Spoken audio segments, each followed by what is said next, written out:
My name is Stephanie Wells from MEFA, and I'm here to talk to you today about understanding your financial aid offers, what to expect when you receive your financial aid offers, and guidance on paying the college bill. So let's get started. A little bit about MEFA, if you're not familiar with who MEFA is, we're a quasi-state authority here in Massachusetts. We've been around since 1982, over 40 years, and have been helping families plan, save, and pay for college through savings plans, low-cost loan programs, and lots of guidance and education for families, school counselors, and college administrators. So congratulations to seniors, high school seniors and your parents for getting to this point, getting through the admissions process. So you're almost in the home stretch here. So let's talk a little bit about understanding your financial aid offers, talk about ways families pay the college bill, free resources that are available, as well as the timeline and what you can expect. What's next? So it's important to understand all the line items on a financial aid offer once you start receiving them. We know that this year, lots of financial aid offers are being delayed because of all the FAFSA delays. So just hang tight. You will be getting those financial aid offers soon if you haven't already. Colleges are still waiting from the federal government to process the information from your FAFSAs, but hopefully everybody will be getting those soon. So once you do get your financial aid offers, there are a few things that you want to look at. Typically on a financial aid offer, you'll see the first line items will be the grants and scholarships. That's free money, whether it's from the college or university, state or federal government, whether it's based on the student's merit or a family's financial need. Grants and scholarships do not have to be paid back. So in this example, you can see the college or the university has given some funds here, as well as some federal grants and Mass grant. Then you see work study. Work study is a federal program where students are able to work and get paid through a part-time job salary on campus and use that money to pay for some of the unbilled expenses that might be part of the cost of attendance. Things like books, supplies, transportation, bus ride home, pizza money, things like that. That money can come in handy when students have a part-time job on campus. The nice thing about work study, being that it's a federal program, is the income that the student earns that year is not reported on the FAFSA the following year as income. So it's a nice little added benefit if your family does qualify for work study. Then you will likely see some sort of federal direct student loan. Part of it may be subsidized if your family qualifies for that subsidy, and the rest will be unsubsidized, or the entire loan might be unsubsidized. So that's typically what you'll see for any loan programs on a financial aid offer. Financial aid offer should have resources from the college or university, federal and state government on there. Now, if you've gotten a few financial aid offers in the mail already or logged in and gotten them off the school portal, then you might have seen that they look different from school to school. So there's not a standardized format. So that's why it's important to understand the line items and really do the work of finalizing and understanding that net price. So that's what we're going to do today. So let's talk about the different types of aid. So there's merit-based aid that's based on the student's admissions application. Typically, it's usually based on their academic achievements or skills. Sometimes there's merit-based scholarships for sports or athletics or music, artistic talents, things like that. But most merit-based aid that's given out is based on the student's overall admissions application. The criteria to receive a merit-based scholarship could differ from school to school, and even within one college, they could have different levels of merit-based aid that have different criteria for renewal. It could be that the renewal criteria is based off minimum GPAs, or even staying within a certain program at the school. For example, if the engineering department gave the student a scholarship, then you might want to find out, well, if the student changes majors to, let's say, biology, do they still get to keep that scholarship? It's important to know the fine details so that the student understands what they need to do to keep that merit scholarship. Then the rest of the financial aid offer, and actually most aid that's given out nationwide, is based on the family's financial need. So filling out that FAFSA form, and for many of you, you also filled out a CSS profile or another school-based financial aid form. All of that's there to determine your financial need. So need-based aid is awarded based on the family's financial eligibility, and most families are not going to receive 100% of their full demonstrated need from a college, primarily because colleges just don't have the budgets to meet 100% of the need for every family and every student. As with federal and state aid, there's just not enough to go around to meet everybody's need 100%. But it doesn't mean that if you don't get 100% of your need met, that you aren't still able to maybe make that cost affordable at a particular college, depending on how much you still need to come up with. So that's what we're going to talk about today, is understanding that net price and the options to pay that bill. So most federal, state, and aid from the colleges or universities is based on a financial need. So let's talk a little bit more about that federal direct student loan. It's a great way for students to help contribute towards the bill, maybe have a little bit of skin in the game, where they're borrowing on their own without a cosigner. This really is the only type of loan that a undergraduate who maybe isn't working full time and doesn't have established credit can borrow on their own without a cosigner that has established credit. So you can see here in the blue box, there are loan limits each year on what the student can borrow. So for example, as a freshman, they can borrow up to $5,500. So they can't borrow hundreds and hundreds of thousands of dollars on this program, but it is a way for the students to borrow a little bit to help contribute towards the bill. There's no credit check on this loan, and the interest rate is fixed. It is set annually. Usually in May, we find out what the rate will be for the upcoming academic year. Right now, the rate for the current academic year of 23-24 is 5.50% fixed. So all the students who borrowed a loan this year will have a 5.5% fixed rate for the life of that loan. And then the next year they borrow, for next year, the rate might be slightly different. So part of the federal direct student loan might be subsidized depending on your family's financial need and the information that was derived from your FAFSA form. That means that no interest will accrue on that portion while the student is in school. If we look at a freshman year loan, for example, up to $3,500 of that loan could be subsidized, meaning interest-free while the student's in school. The rest of the loan, or for some families, if they don't qualify for the subsidy, the entire loan for the student might be unsubsidized, meaning interest is going to accrue on that unsubsidized portion. When the student graduates, that's when the interest that is accrued will be capitalized and added to the principal balance. Now, students don't need to make payments on this loan or even on the interest while they're in school, although they can make voluntary payments, particularly on that interest, so that it's not building up, and they might just have the loan they borrowed when they graduate, not the interest that's accrued, if they can keep up on those interest payments. But any payments while the student is in school is voluntary. There is a 1.057% fee that is deducted from the loan amount. So when you're finalizing your exact billed amounts and how much you owe, you just want to take that into consideration so you can get that amount right down to the penny. Federal student loan borrowers do have to fill out a promissory note online and go through entrance counseling online so that they understand their rights and responsibilities as a federal student loan borrower. When they graduate, they'll have to go through exit counseling so that they understand the repayment options and deferment options and forbearance options with their federal student loans. There's lots of repayment options when the student gets out of school that will help make payment of this loan a little bit easier. The other nice thing about this loan is if a student goes on to graduate school, for example, military, Peace Corps, there's lots of deferment options for situations like that. Now, when you're looking at calculating the balance due, first thing we want to do is look at the college charges.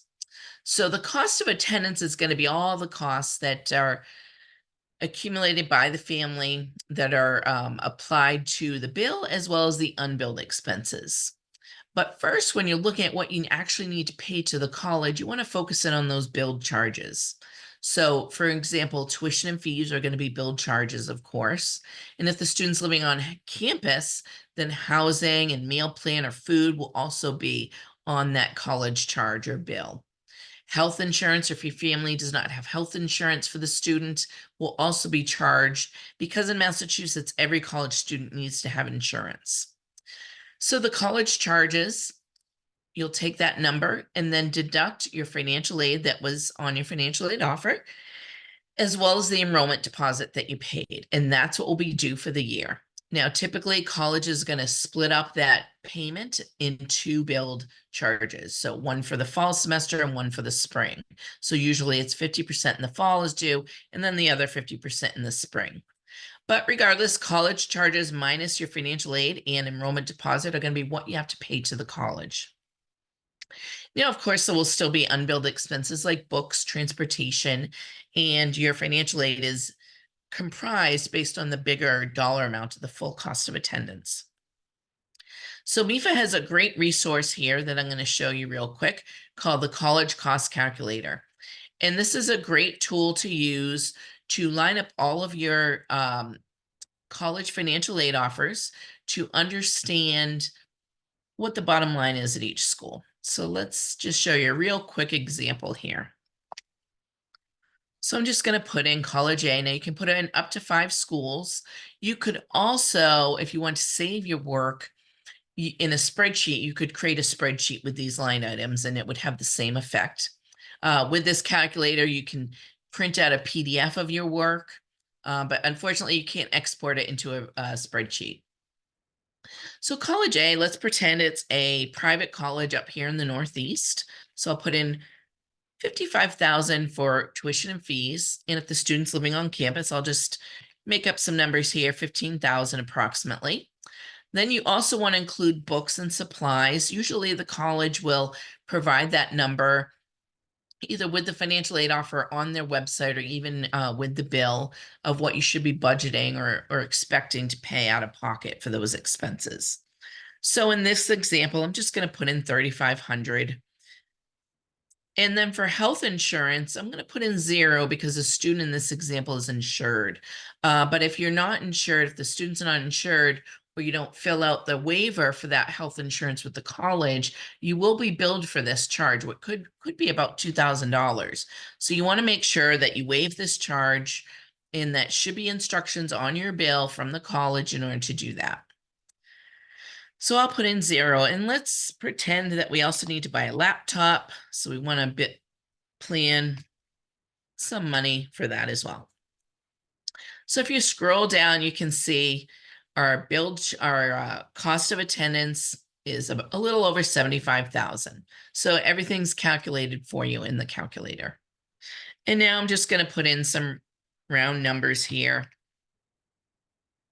for a Pell Grant, maybe the state scholarship, and maybe the college or university gave a nice scholarship per year of $25,000 per year. So a total of $100,000 over 4 years. Now, if the student has received any outside scholarships from your local organization, through the guidance office, local community, civic organizations, and they already know they've received that, you can also put that in here too.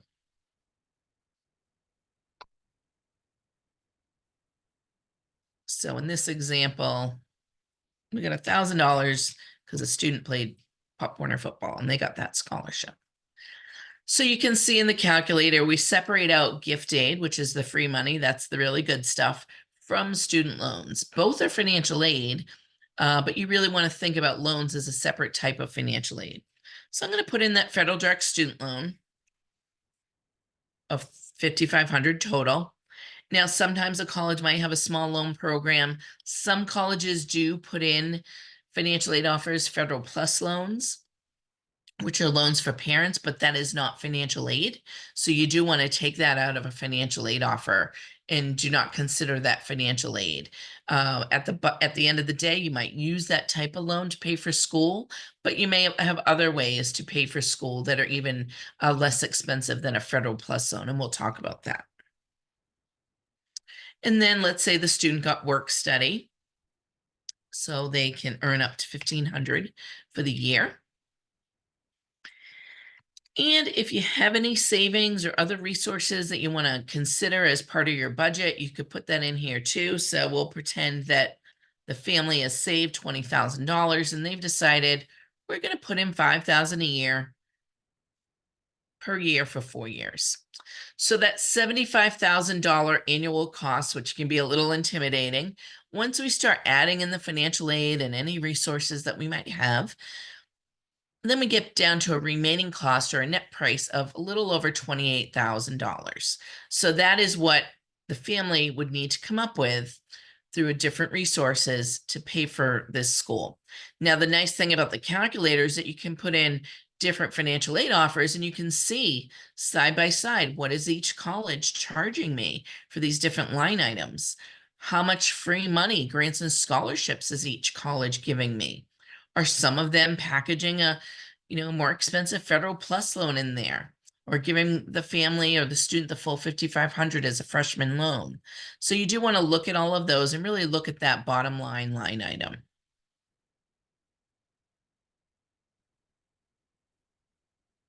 So some other things to consider once you get to those line items and those net price at each school is really having an honest conversation about what your family can afford, whether borrowing is even feasible. For some families, it's just not feasible.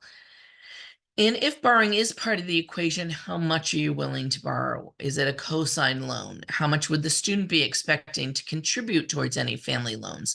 Those are all good conversations to have now, rather than 4 years from now when the student graduates and might be expecting to pay back parent loans in addition to their federal student loans.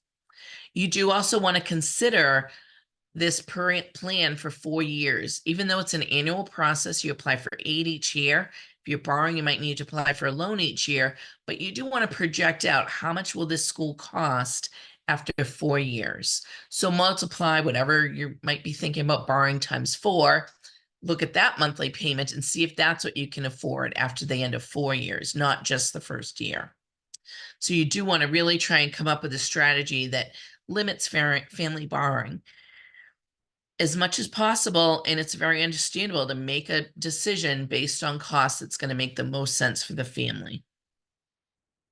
Now, some families may need to appeal their financial aid offer if things have changed since you filed your financial aid forms. You can get in touch with the financial aid office to discuss this, understand how they came up with your financial aid offer, clarify any unique circumstances that might be considered by the college. Big things that they could consider is big reduction in income or assets or job loss, things like that. Any extreme household expenses like unreimbursed medical expenses, things like that. They're typically not going to look at just, household debt or even parents' education loans of their own, things like that. But there are a lot of things that some colleges may look at, so you can definitely get in touch with them, particularly if there's a big reduction in income. Colleges want to know that. So keep in mind that you filled out the form for 2 years prior for your income. So now we're in 2024. The income you reported for 2022 on the FAFSA might be drastically different. So you really want to contact the financial aid office if you have any special circumstances sooner rather than later, to find out what their instructions are and what their process is. And just understand, what's the timing like? How quickly will they be able to review your appeal? Will they be able to do that before you need to make your decision? All of that is very important. Understand that they may need information from you to document your appeal, such as a letter, business statements, unemployment records, things like that. The college may need to know that. So once everything is given to the college that they're requesting to consider your appeal, then you can submit that, and the financial aid office will look at the whole picture and see if there's anything they can do to adjust your financial aid offer. And then they will be in touch with their decision and any adjustments if they were able to make those to the financial aid offer. So once you understand what your financial aid is going to be at a particular college, then you want to think about methods to pay that college bill. So first and foremost, everybody wants scholarships. That's the good stuff. That's the free money. And students hopefully are applying for scholarships, particularly within your local community, through the guidance office, any nonprofits that you might be working with, religious organizations that you might be a member of, maybe your employer or civic groups might offer scholarships for their employees or members. So look down every road. You should never be paying anybody to apply for financial aid or to fill out scholarship applications. All of this should be able to be done free of charge. There are online search engines through MEFA Pathway, for example, MEFA's College and Career Web Portal, as well as the College Board and FastWeb, where students can go in, fill out demographic information, and then get emails back of scholarships that they might be eligible to apply for. Now, keep in mind, anything on a search engine like that is going to be usually national in focus with a lot more competition. So you definitely want to have the students start with the local scholarships first. Those are going to be your best option or best chance of getting some scholarships. And then if you can get them to keep going and fill out those other scholarship search engines, and that'll be worth the work as well. Follow MEFA on social media. We're always putting out scholarship alerts of new scholarships that we're hearing about, as well as listing them on MEFA Pathway. Then you want to take into consideration savings, any savings that your family may have, whether it's a 529 college savings plan, maybe it's a prepaid plan. Do you have any savings bonds that the student got when they were younger, maybe for a christening or first birthday? Dig up all those resources. If there's family members that might be willing to contribute, and if said, I'll put towards a $5,000, or I have a savings plan in place already for their grandchildren. Find out who's willing to help out, and so you can take that into account as part of your overall plan. But you definitely want to try and use your savings. That's what you saved for, especially if it's a college savings plan. So you want to make a plan to utilize all of that while the student's in school to help minimize borrowing. So if you have saved through one of the Massachusetts plans that are managed through MEFA, the U Plan Prepaid Tuition Plan, or the MEFA U Fund, which is the 529 plan that's managed by Fidelity Investments, you can get in touch with us. If you have a U plan, give us a call. We can tell you how much your certificates are worth at participating colleges in Massachusetts, or how much it would be worth if you cash out to use the money at a different school out of state. Or if you have a U Fund, or some families have both, you can also contact Fidelity to make a plan to utilize those funds and have that money sent to the college. Now, after you've utilized savings and looked at that, you want to look at any cash out of pocket that you can contribute. Typically, it could be, writing a check each semester, or maybe utilizing a payment plan through the college, an interest-free monthly payment plan that you pay over 5 to 12 months. It's a budget plan. It's not a loan. There's no interest assessed. There's no credit check. But it allows you to spread out those payments versus making lump sum payments in the fall or the spring. It's a good way to budget, to really kind of, make that part of your plan, especially if you're needing to borrow, so you know exactly what you need to pay each month. These plans typically start in May, June, or July. So once you know what college the student's going to, then you can set up that plan at that college or university. And the college should have that information on their website, and typically we'll send that out with financial aid offers or the college bill. Now, once you've exhausted any past income through savings or current income through cash on hand or payment plans, if you still have money due, then you might need to borrow. Now, borrowing should always be a last resort. So you do want to think about that before signing on the dotted line.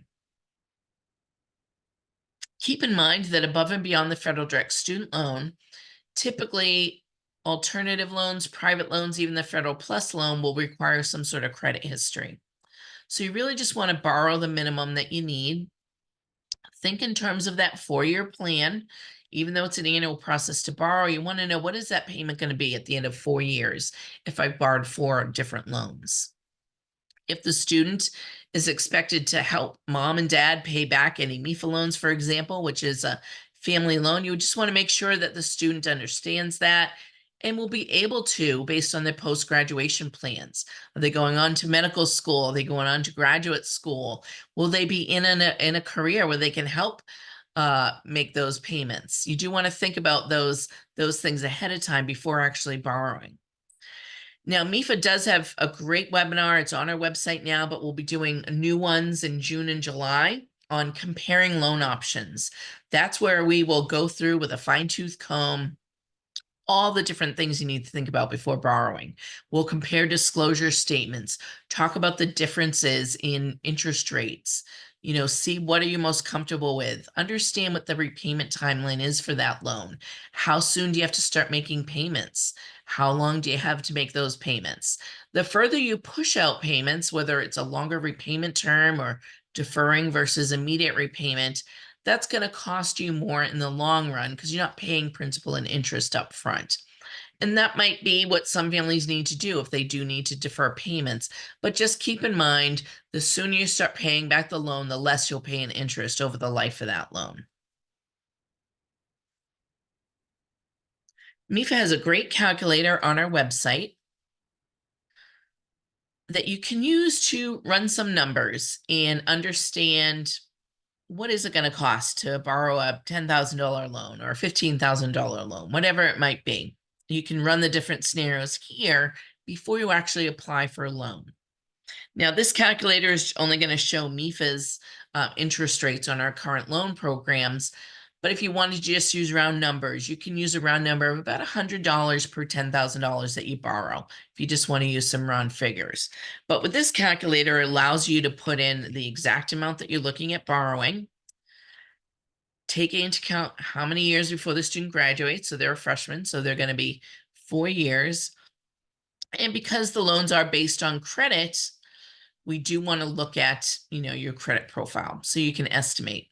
Now, with most private loans, including loans through MEFA, the higher your credit score, the lower your interest rate. The sooner you start paying the loan back, for example, immediate repayment versus deferred, the lower your interest rate. And that's often how it works with many, many programs. So here you can see for that $20,000 loan, if I wanted the cheapest loan that MEFA has, I would go with this 10-year immediate repayment loan. So making payments of principal and interest while the student's in school. It has the lowest rate of 5.35% fixed. And that payment is a little over $200 a month. But if you wanted to extend the repayment out, just, get that payment down just a little bit lower, you could do a 15-year loan. So you have 5 extra years, and you can see the big difference in that monthly payment. It's about $167 a month, a little bit higher interest rate there. So you can see the rates do go up as you push out that repayment.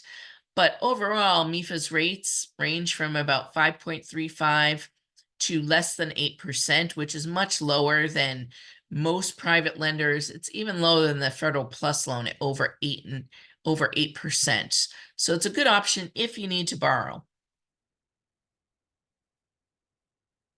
So if you're looking at these different programs and you're trying to think, okay, how do I make the numbers work here? A combination strategy is always a good way to try and minimize or eliminate borrowing. So for our $20,000 balance due, we'll use that as an example. Let's say we're putting some money from savings towards the balance. So in this example, student worked over the summer, they're going to put $1,000 down. Mom and dad, they saved $16,000 in a savings plan. So they've decided we're going to do $4,000 a year over 4 years for our $16,000 that we saved. So there's $5,000 off the bill right there using savings. Then this family has said, I can afford $600 a month. So if they can afford $600 a month, they don't need to borrow the full $20,000 at a payment of about $200 more. So they can borrow less and put some money towards a payment plan. So in this example, they're going to do $500 a month on a $5,000 10-month payment plan. So by using savings and payment plan, we've chopped our bill in half before borrowing. Now they still need to borrow in this example $10,000, but it's a lot better than borrowing $20,000 just by utilizing savings and payment plan. So their affordable monthly payment of $600. We have a $100 loan payment and a $500 a month 10-month payment plan, and that's our affordable $600 a month payment.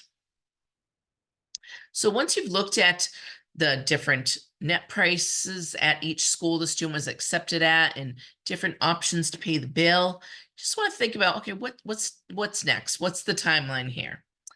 If you haven't submitted your FAFSA yet, go ahead, get online and do that ASAP. You want to make sure that you're meeting school deadlines as well as state aid deadlines. Right now, the deadline to file that FAFSA to be considered for state aid is May 1st. Federal aid, including those federal direct student loans, is available through the year.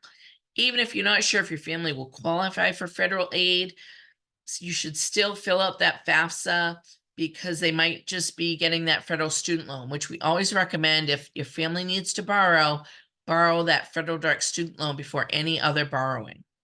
Payment plans are open to anyone. You don't need to have good credit to use a payment plan, and anyone can apply for private loans as well. Now, some colleges, because of all the delays with the FAFSA this year, have extended financial aid and enrollment deposit deadlines. So you want to be in touch with the colleges if you're having trouble meeting those deadlines to see if there is an extension and if they have any flexibility there. Many colleges have committed to being very flexible with families this year due to the FAFSA delays and the delays in getting that FAFSA information so that they can give you a financial aid offer. So just be patient with the colleges. They're processing FAFSA information as quickly as they can, and they will get their financial aid offer, especially for first-year students, out as soon as possible. Once you decide where the student's going, then you want to make that enrollment deposit payment. Usually it's about $500 approximately.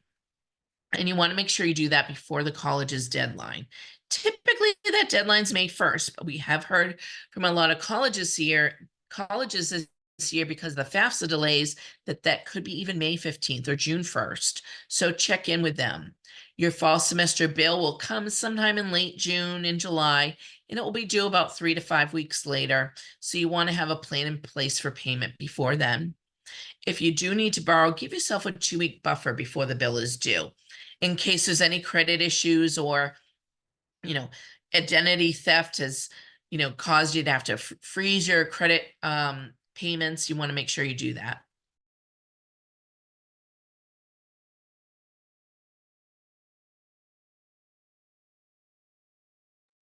And set up those payment plans according to the college's schedule as soon as you can.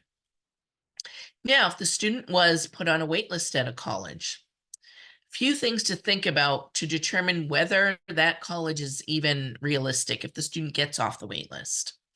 Some schools have a very long wait list and don't accept any students off of it. Doesn't mean that your student won't get off that wait list, though. Sometimes colleges will not give financial aid out of their own resources to students who they take off a wait list, whereas some colleges may give you the same aid off the wait list as they would if you were accepted early decision or even regular admissions. So find out from the college what their financial aid policy is to determine if the student gets off the wait list, whether you can even afford it. If they say, yep, we'll give you financial aid if we take you off the wait list, then you can still keep that school in the running. Now, you do need to deposit at a school the student was accepted to by their deadline, whatever their, other choice school is. If they deposit at one school and say, nope, we got off the wait list, we're going to go to a different school, you will lose that enrollment deposit. It's usually non-refundable. So once you've taken all that into consideration and you say, okay, yep, we're still interested in that school we're waitlisted for, you want to formally accept the spot on the wait list, continue to be in touch with admissions, show that demonstrated interest in the college, and let them know of any recent grades or test scores that can help boost your admissions application, and be in touch with them. So let's talk and end the video here with some free resources that are available to you.